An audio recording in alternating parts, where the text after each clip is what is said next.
let's get into our first panel that explores how creators and the industry leaders can nurture mind, body, and spirit while building impactful careers. Please join me in welcoming our panelists of the Wellness in Focus, Caring for Whole Self panel. Join me to the stage, Dexter Mayfield, Karen Civil, Obio Jones, and moderator Dora Kamau. Yes, hello, hello.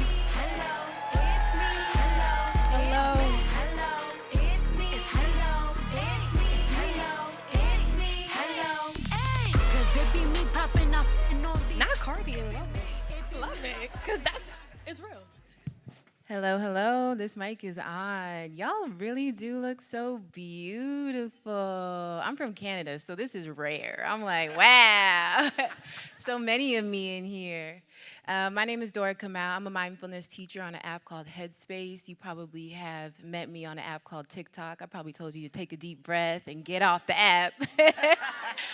No judgment, but I'm glad that you all are here today talking about a really important, timeless, yet timely conversation around mental health. I think we can all agree that we live in a world where we are bombarded by, needing to hustle and succeed and make it and get the bag and all the different things, while we're also trying to heal and to live and to love and connect and be human. And so I'm really excited today to be in conversation with thought leaders in their own right, talking about things like how to bounce back, how to nurture and care for your mind, body, and spirit, and what it looks like to balance both being a thought leader and also a human. We're gonna take it easy first. I was gonna dive right into it, but let's start light.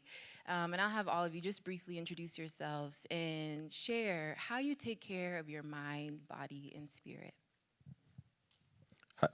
Hi guys. Hi, I'm Obio Jones. I'm a content creator and a life coach. What a beautiful question, huh, to start it. But I think how I take care of myself essentially is talking to myself out loud. I feel like I've been on this crusade to tell everybody I know this, but I literally talk out loud, and it's a combination of manifestation and a reminder. Because I think sometimes we can forget how not powerful our voice is for others, but how powerful our voice is for ourselves. And I think speaking out loud throughout my home just reminds me that I'm in control of my day.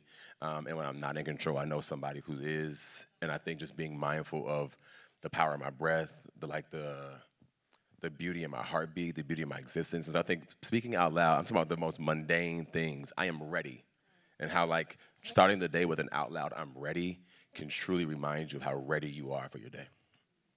Beautiful, thank you.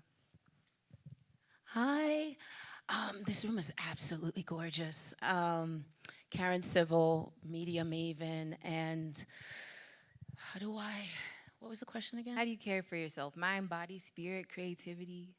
Yeah. To put it in shortest, it's how I start my day. The smallest things are so big for me. So I do not touch my phone before 1 hour or 90 minutes before the day starts, so that I'm very much into gratitude, talking to God on what my day is going to be, how I'm going to show up, however I'm feeling. That pep talk and conversation with him. I get dressed. I have this whole big mirror that I have before I leave my house. I have a whole pep talk with myself, how I'm going to show up, because I'm very introverted. But on social, it gives very big personality. So when people meet me, they're like, was she stuck up? I'm like, no, I'm just quiet.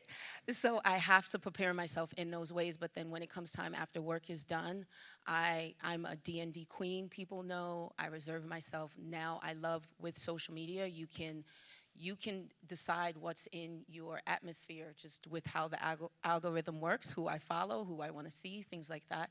So I'm able to just shut my phone off, do the things that I love, especially around my home. I made sure, as much as I love the ripping and the running, that my home is my peace. So I have my garden, my pool, just my relaxation, my meditation in the back.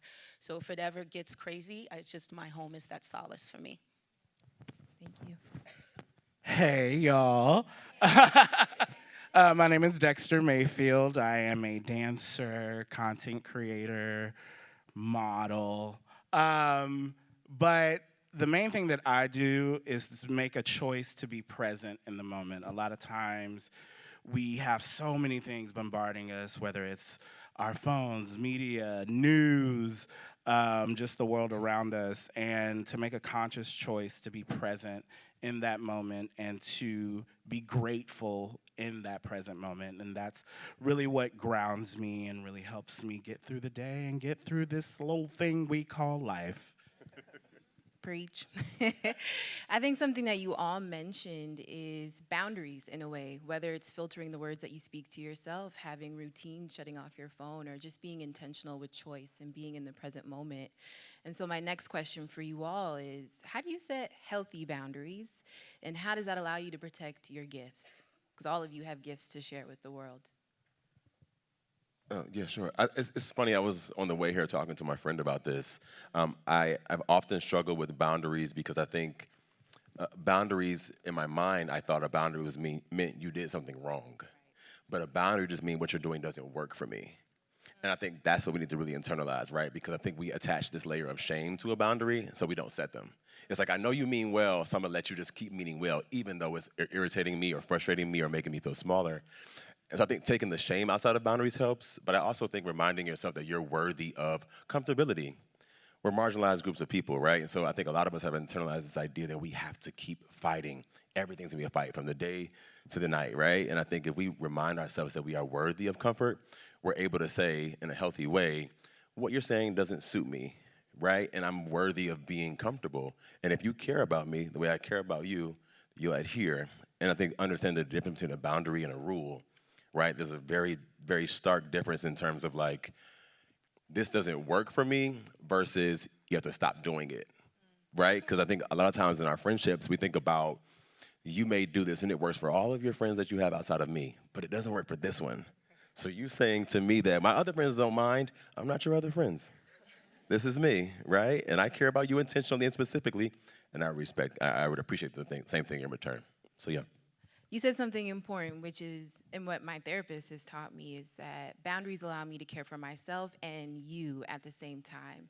And I think a lot of people believe that boundaries are meant to shut people out, but I want my heart to remain open.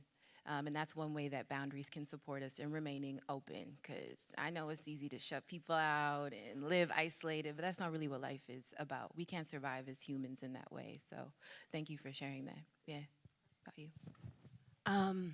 Naturally, it's just learning that my therapist, when it comes to a boundary, is just no in a complete sentence when it comes to things. I've learned very early on, like, okay, I have to say yes. Starting off in the influencer space, like, I have to say yes. You have to be at the opening of every envelope. You cannot, like, you will not be liked, XYZ, blah, blah, blah. But realizing what you said, it's the same thing of realizing what works for me. I'm doing people a disservice by saying yes, not showing up, or not being on time, or not giving 100%.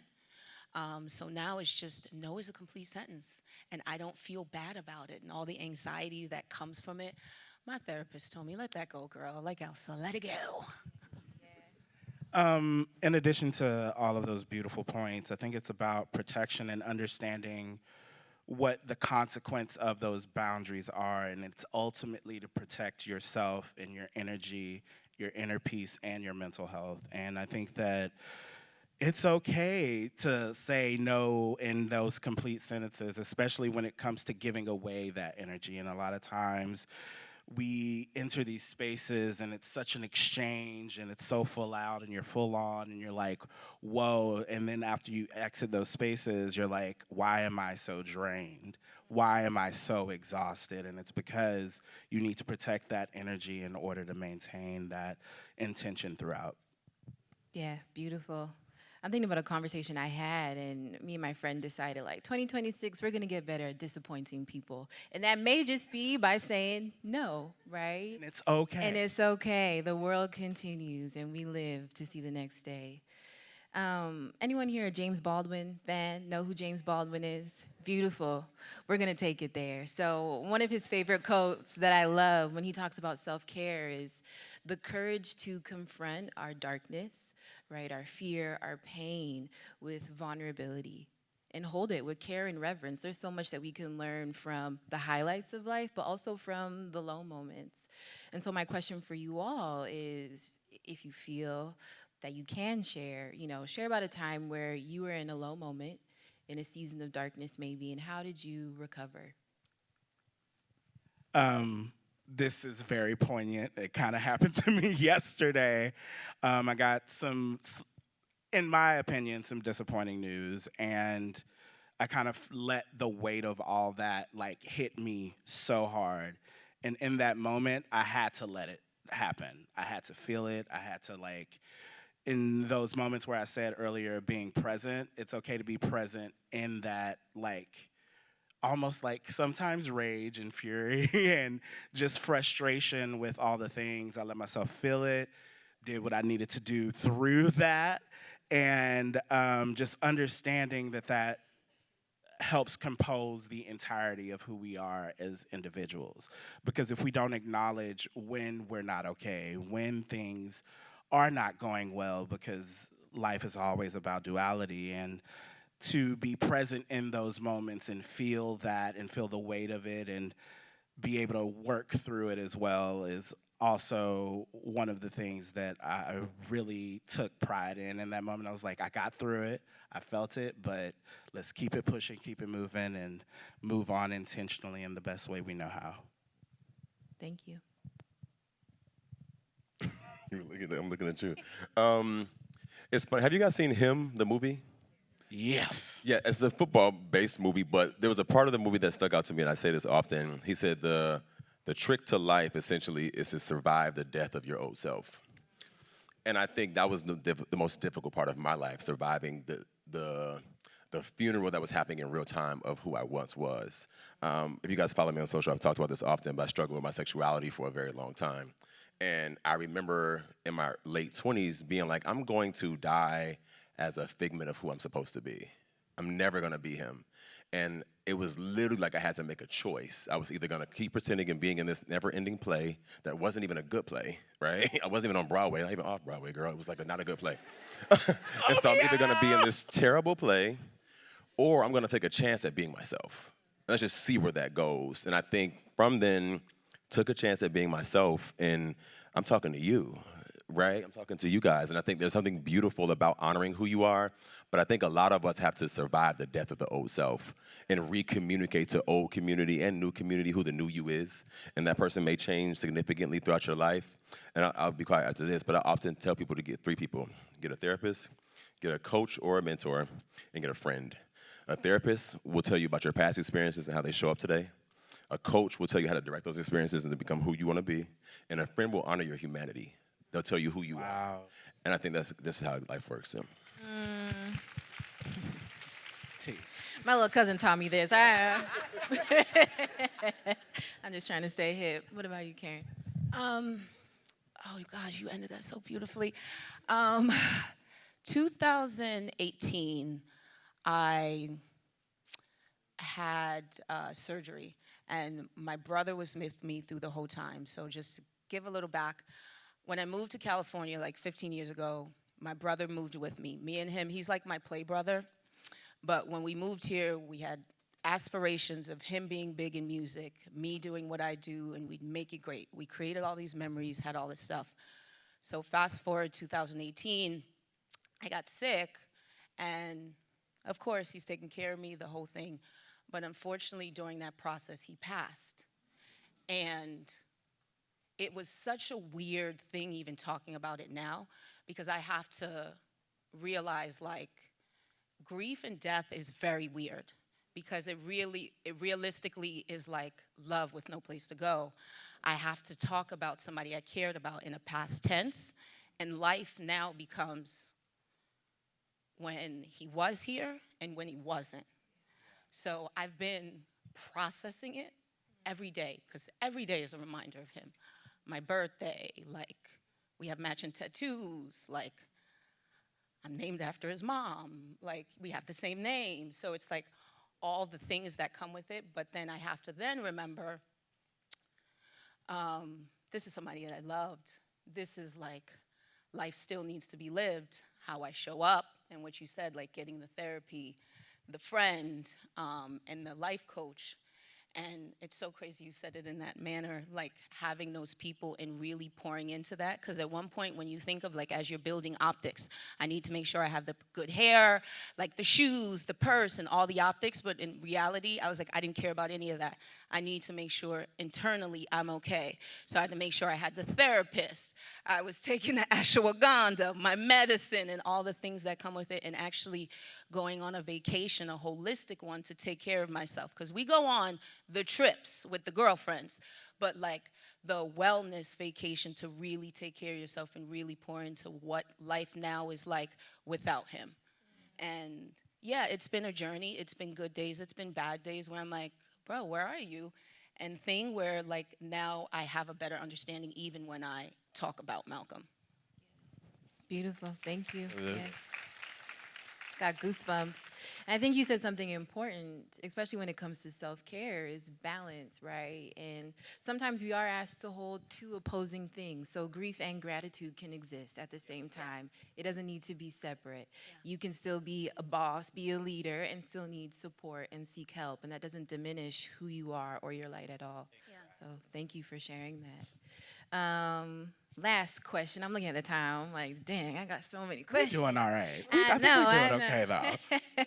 I want to talk about being the only in the industry. So I'm a mindfulness teacher. I just came back on from an 8-day silent retreat. I'm the youngest, the only Black person there. Everyone else is 60, white, and gray hair, you know, and I constantly am finding myself in those rooms. But in your own industries, how do you deal with being the only? And how do you navigate things like microaggression and discrimination? Because that also takes a toll on our mental health.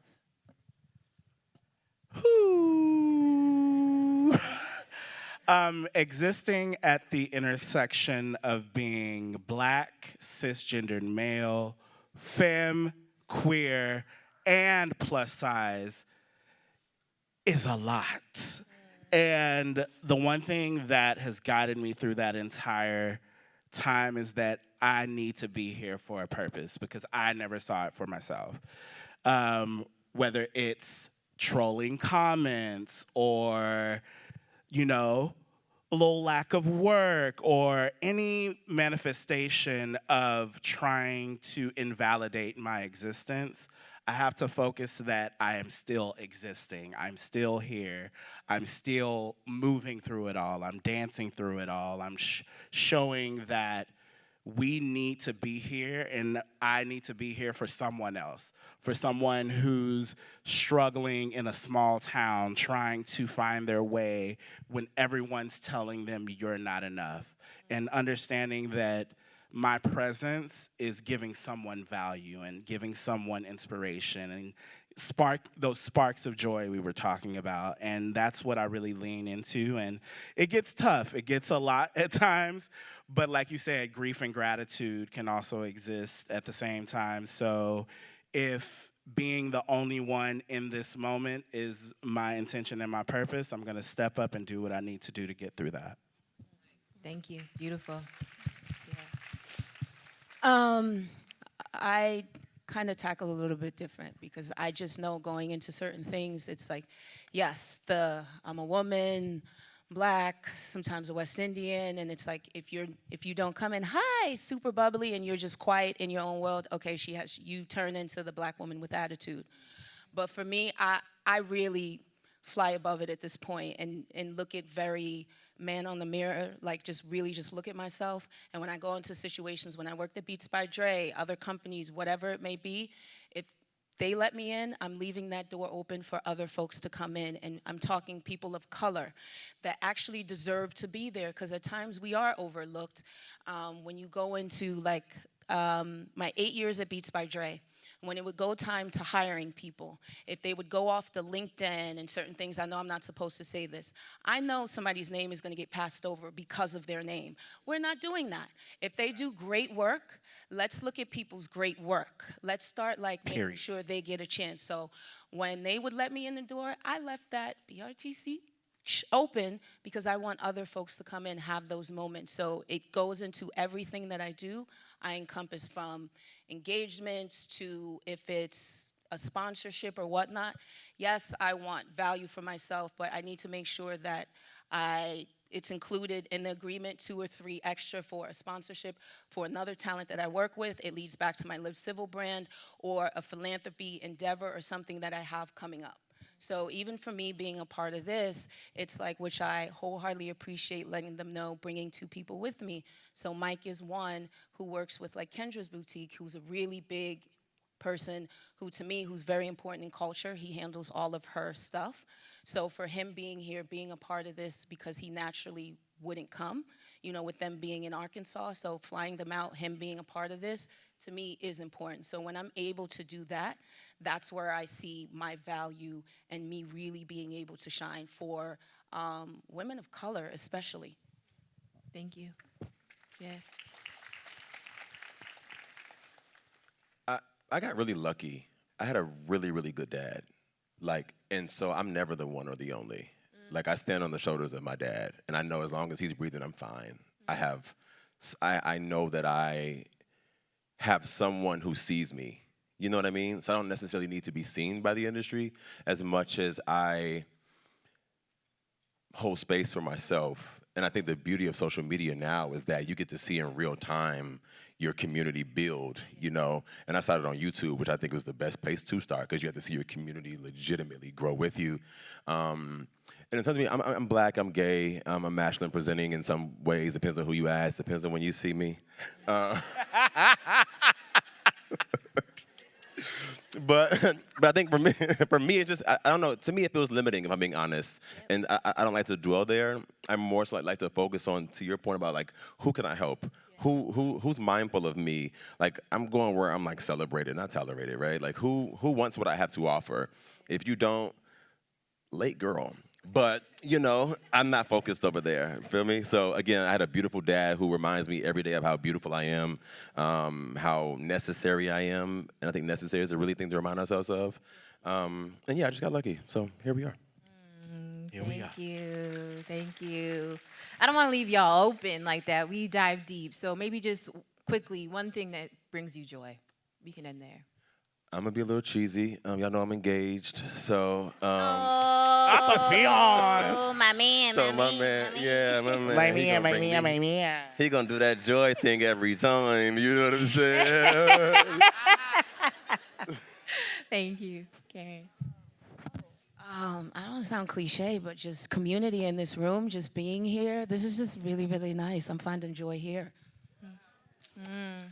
Ditto. I was literally going to say looking out and even just being in conversation with all of you and being around like-minded and aligned people, it just gives me so much joy. And, you know, I bust a move every time now and then to, you know, express that joy. So dance and movement and just being able to be authentic brings me so much joy.